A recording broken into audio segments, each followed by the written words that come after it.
Latest updates ఎప్పటికప్పుడు పొందడానికి big TV WhatsApp channel follow అవ్వండి. లింక్ డిస్క్రిప్షన్ లో ఉంది.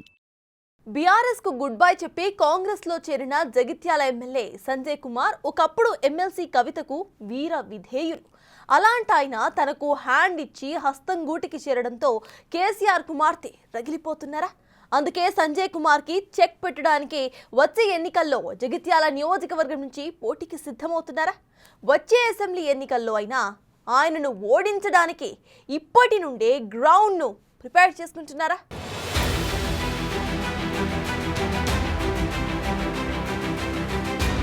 ఢిల్లీ లిక్కర్ స్కామ్ లో అరెస్ట్ అయి బెయిల్పై బయటకు వచ్చిన ఎమ్మెల్సీ కల్వకుంట్ల కవిత కొన్నాళ్ల మౌనం తర్వాత ఇప్పుడు యాక్టివ్ అయిపోయారు.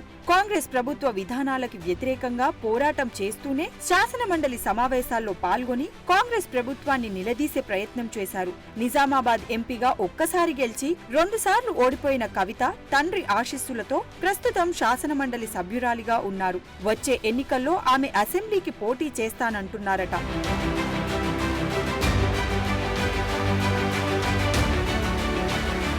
బెయిల్ వచ్చాక ఇన్ని రోజులు మౌనమే అన్నిటికీ సమాధానం అన్నట్లు వ్యవహరించిన కవిత ఇప్పుడు తనకి పేరు ప్రఖ్యాతలు తీసుకువచ్చిన బతుకమ్మనే మరోసారి నమ్ముకొని మరోసారి తెలంగాణ సెంటిమెంట్ ని రగిలించే పనిలో పడినట్లు కనిపిస్తున్నారు. ఇటీవల కాంగ్రెస్ ప్రభుత్వం తెలంగాణ తల్లికి సాంప్రదాయ రూపమిచ్చి సెక్రటేరియట్ లో అధికారికంగా ప్రతిష్ఠించింది. అయితే తెలంగాణ తల్లి విగ్రహం చేతిలో బతుకమ్మ లేదని బీఆర్ఎస్ రచ్చ చేస్తుంది. తెలంగాణ జాగృతి సంస్థ వ్యవస్థాపకురాలు కవిత ఏ సెంటిమెంట్ ని తన అస్త్రంగా రాజకీయాలకి వాడుకున్నారో ఇప్పుడు అదే సెంటిమెంట్ ని మరోసారి రగిలించే ప్రయత్నాలు మొదలుపెట్టారు.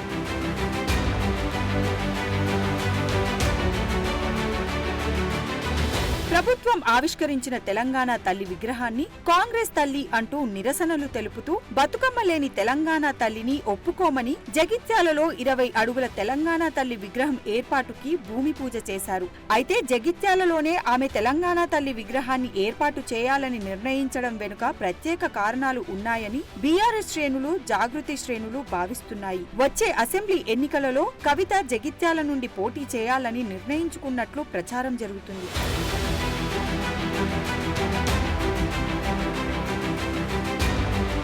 ఇంకా ఎన్నికలకు 4 ఏళ్ల సమయం ఉండడంతో ఇప్పటి నుండే జగిత్యాల నియోజకవర్గంలో గ్రౌండ్ వర్క్ చేసుకుని జైత్రయాత్రకి సిద్ధమవ్వాలని భావిస్తున్నారట. అందుకే తరచుగా జగిత్యాల బీఆర్ఎస్ లీడర్లతో సమావేశాలు నిర్వహిస్తూ పార్టీ బలోపేతంపై దృష్టి సారించాలని ఫిక్స్ అయ్యారట. అందుకే మరోసారి తెలంగాణ సెంటిమెంట్, తెలంగాణ తల్లి సెంటిమెంట్ ని రగిలించేందుకు బతుకమ్మతో కూడిన తెలంగాణ తల్లి ఏర్పాటుకు జగిత్యాలలోనే భూమి పూజ చేశారట. అయితే ఆమె జగిత్యాలలో అంత యాక్టివ్ అయి పార్టీ కార్యక్రమాలు నిర్వహిస్తుండడం వెనుక మరో కారణం ఉందని బీఆర్ఎస్ శ్రేణులు అంటున్నాయి.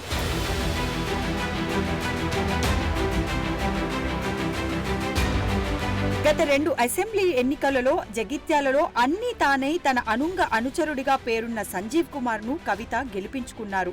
ఆయన కాంగ్రెస్ లో చేరడాన్ని కవిత జీర్ణించుకోలేకపోతున్నారట. అప్పటి వరకు కాంగ్రెస్ పార్టీకి కంచుకోటగా ఉన్న జగిత్యాలలో కాంగ్రెస్ సీనియర్ నాయకుడు జీవన్ రెడ్డిని టార్గెట్ చేసి ఆయనకు కవిత చెక్ పెట్టగలిగారు. జగిత్యాలలో కంటి వైద్యుడిగా మంచి పేరున్న డాక్టర్ సంజయ్ కుమార్ ను బీఆర్ఎస్ అభ్యర్థిగా నిలబెట్టి అసెంబ్లీ ఎన్నికలలో ప్రచారం చేసి జీవన్ రెడ్డిని ఓడిస్తానన్న ఛాలెంజ్ ను నిలబెట్టుకున్నారు.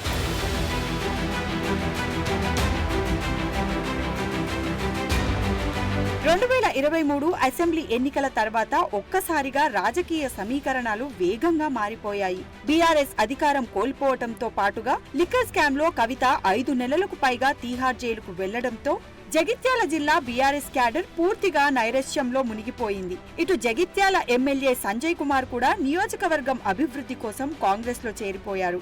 సంజయ్ కుమార్ కాంగ్రెస్ పార్టీలో చేరడాన్ని బీఆర్ఎస్ క్యాడర్, ముఖ్యంగా కేటీఆర్ కవితలకు అస్సలు మింగుడు పడటం లేదట.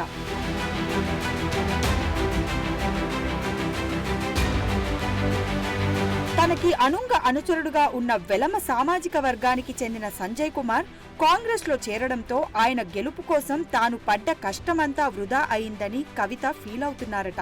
అందుకే జగిత్యాల నుండి తానే స్వయంగా బరిలోకి దిగి సంజయ్ కుమార్ ని ఓడించి జగిత్యాల గులాబీ పార్టీకి కంచుకోట అని నిరూపించాలని కంకణం కట్టుకున్నారట.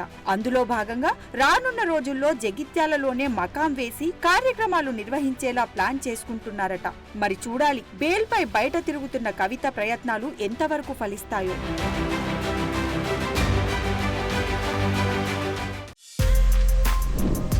For more videos like this, subscribe Big TV channel.